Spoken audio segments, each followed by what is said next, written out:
Aí galerinha, beleza? Então, vamos gravar um pouquinho para vocês aí. Vamos fazer a nossa correção, nosso feedback para vocês sobre a prova, né?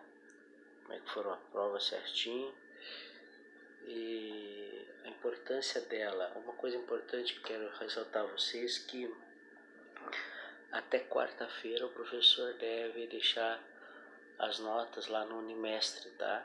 Então não se preocupe que as notas de vocês não estão no Unimestre ainda. Eu estou corrigindo, estou avaliando uma por uma, tudo certinho. Tá bom, gente? Então vamos lá comigo.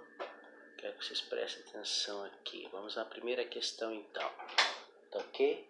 Nessa primeira questão a importância que vocês entendam. Vamos lá, a pergunta é: da poliedro, qual foi a solução encontrada pelos europeus? Né? Qual foi a solução encontrada diante das dificuldades encontradas pelos turcos nas conquistas, né, de Constantinopla? Então, o que aconteceu nesse momento? Então, a resposta certa era a resposta C. Eles inventaram, né, vários conhecimentos, conhecimento científico, aperfeiçoamento técnico e navegação. E esse aperfeiçoamento técnico e navegação, não podemos esquecer que estava causado a bússola, certo? As grandes navegações ali, as questões das caravelas e assim por diante. Tá bom? Vamos lá, vamos continuar aqui. A questão 2. Questão 2 fala o seguinte: fala de um processo sobre se a sociedade no feudalismo era chamada de quê? Como é que era essa sociedade? Né? Então a resposta correta era estamental, né? Havia um status, né? Dentro dessa sociedade, aonde que havia uma regra, né? Onde nós tínhamos ali os nobres, nós tínhamos o clero, tínhamos nós tínhamos até mesmo os servos, correto? A questão 3 de vocês fala sobre a questão, olha ali, bem aquilo que o professor acabou de falar para vocês, como é que eram essas questões dessa mobilidade social, ou seja, eles eram estamental, né? Então, se você prestou atenção, a questão 3 responde praticamente a questão 2, né? No livro da Poliedro não fala muito sobre essas camadas sociais, que eram a questão ali, nobreza, clero e os servos. Na questão 4, está falando sobre uma viagem, né?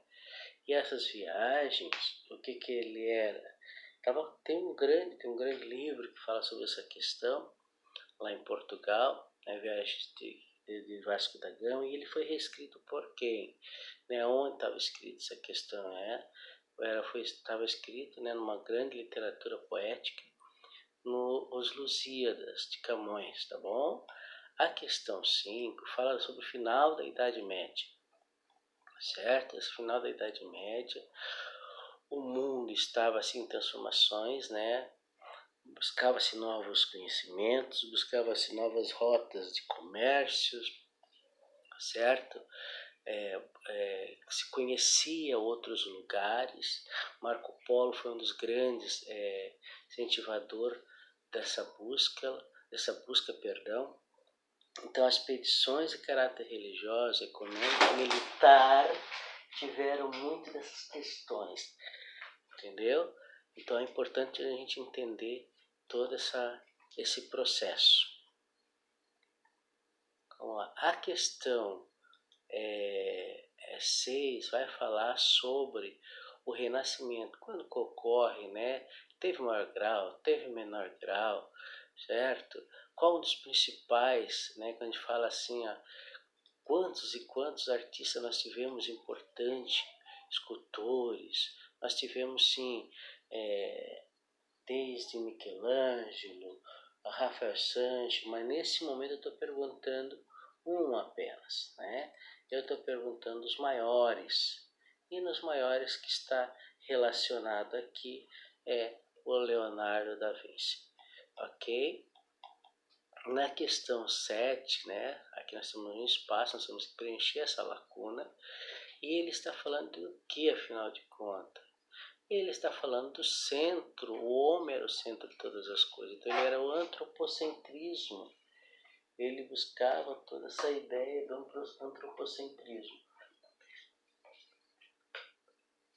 Certo?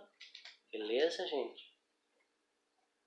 A questão 8.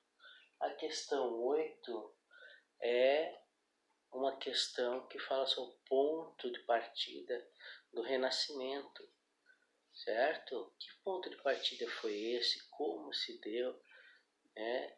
Da reforma religiosa, perdão, não do Renascimento, da reforma religiosa. Então, como é que Martinho Lutero vê essas questões? Então, principalmente a venda de indulgência foi um dos grandes pontos para que fosse feita uma grande crítica Martinho Lutero sobre a igreja nesse período. A questão 9 também continua falando, nós continuamos falando sobre o processo da reforma religiosa, né, reforma protestante. E aí eu pergunto para vocês aqui, né, eu coloquei um pequeno texto que fala sobre esse momento, e eu digo assim, quais os dois grandes precursores dessa reforma? Não pode ser outro senão John Hus e John Wycliffe, né? São dois grandes precursores que eram grandes mestres da universidade na Alemanha, que eles eram muito contra essas questões da religião, não da religião propriamente dita, mas o que eles faziam com a religião. A questão 10, certo? Vamos chegando no nosso final da nossa correção, nossa prova, nosso feedback. A questão 10 fala sobre essas grandes navegações, né? Diversas possibilidades aconteceram. E aí eu pergunto, né, qual país iniciou esse processo dessa grande conquista marítima? Portugal. Né? Portugal se tornou sim uma das grandes referências nesse processo. Gente, não se preocupa, a prova foi uma prova bem elaborada, né? O professor passou para vocês algumas questões lá para vocês estudarem. Quem ficava a prova P3 também tem bastante questões para vocês estudarem também, mas naquele mesmo processo que o professor passou na P2, tá bom? Abraço para vocês, fiquem com Deus, 7 mola. Tchau, tchau.